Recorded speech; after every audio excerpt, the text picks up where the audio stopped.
Mesdames et messieurs, fidèles téléspectateurs de Denguélé TV, bonsoir à tous et bienvenue dans ce Flash Info.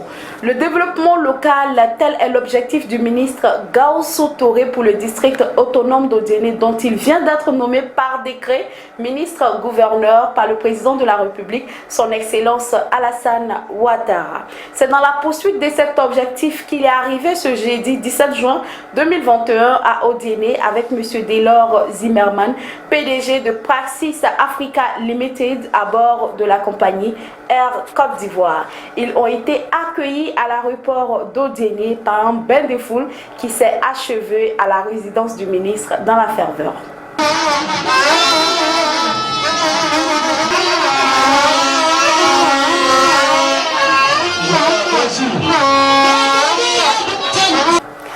Prenant la parole, le ministre Gaoussou Touré a remercié ses parents et leur a présenté l'hôte du jour, M. Delors Zimmermann, qui a été habillé et fait roi du Kabadougou sur instruction de la chefferie, selon le ministre Gaoussou Touré.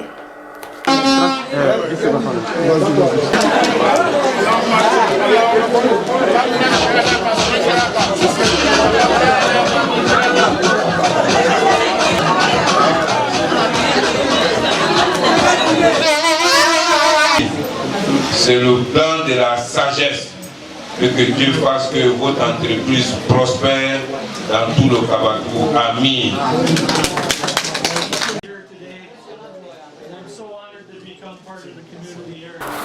Au lendemain de leur arrivée, le ministre Gaoussou Touré s'est rendu à la chefferie avec sa délégation pour rendre les civilités et présenter le nouveau partenaire au développement agricole dans la région du Denguélé.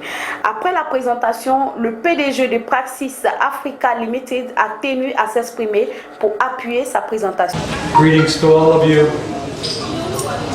We look forward to working with you as we et c'est un grand plaisir pour lui d'être parmi nous aujourd'hui. Et l'engouement qu'il voit dans la communauté pour ce projet de riz, lui, ça le conforte déjà. Vraiment, donc je pense qu'on va dire, on va obtenir le succès dans ce projet-là. Et aussi, il a dit que c'est un grand plaisir pour lui de travailler. Après la chefferie, le ministre et son hôte se sont déployés à l'usine CITA, Société de traitement de l'anacarde, pour une visite guidée sous la direction de Siloué Pierre, chef d'usine de Cerise.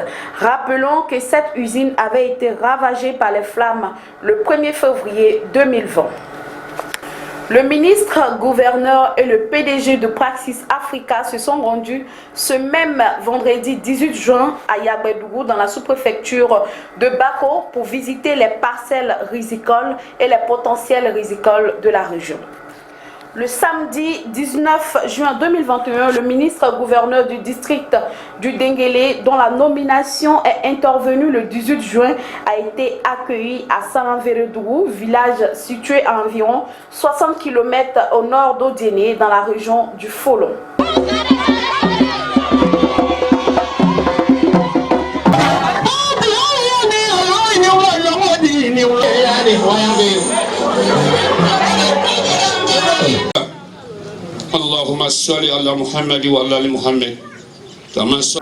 S'adressant à la population, le ministre-gouverneur a dit être venu honorer une promesse et présenter le nouveau partenaire au développement agricole. Iko mazin yuai na fa nyama mazin mi ngoto burukali ka mi ngoto ko be ka ni mazin mi ngoto maroteka alu na to centre baka o yele no ko mi ka ko no masro o ba ba parce que o bena daima ka yimo ako nyai pe bon donc aita mi o ça parce que ni burukali ka ya ka ko be ka maroteka o problème ti ma fo ti ma mazin na to ka Toujours le samedi 19 juin, le gouverneur et sa délégation ont visité les parcelles rizicoles de Lobanasso. Ils ont poursuivi cette série de visites sur le site qui abritera le centre de mécanisation, le Smart Farm Center, une usine de riz entièrement digitalisée avec une capacité de production de 150 000 tonnes par an. Well, the plan is to mechanize agriculture in this region by bringing in farm equipment that's sized and suitable for. Donc il dit que leur objectif ici dans la région du Kabadougou, c'est la mécanisation de la riziculture. Donc ils vont envoyer tous les équipements en termes de machinerie pour l'amélioration de la riziculture. Et aussi, ils ont aussi un projet dans l'amélioration de la vie des populations, qu'il s'agit de construction de routes, d'hôpitaux et d'écoles. De joie. Parce que comme je venais de vous dire, moi je suis agent de développement depuis mon jeune âge jusqu'à aujourd'hui. Et j'ai participé à tous les combats du développement du district du Denguélé. Mon rôle c'est de faire en sorte que le Denguélé qui a tout donné au président de la République puisse profiter de tout ce que le président peut apporter à la Côte d'Ivoire. Parce qu'aujourd'hui, il est le premier fils et le capitaine du développement du district du Denguélé. Ce projet de mécanisation de la riziculture dans le Denguélé voudrait atteindre une production quinquennale d'1 million de tonnes de riz paddy pour un revenu global estimé à 150 milliards de francs. Selon le ministre-gouverneur qui entend faire de ce secteur un axe majeur de son programme en tant que source de création de richesses. Il a indiqué que le développement du district autonome du Denguélé demeure sa priorité et a invité les forces vives à se mettre ensemble car, dira-t-il, c'est ensemble que nous y arriverons. C'est la fin de ce Flash Info. Merci beaucoup à tous et bon week-end à vous.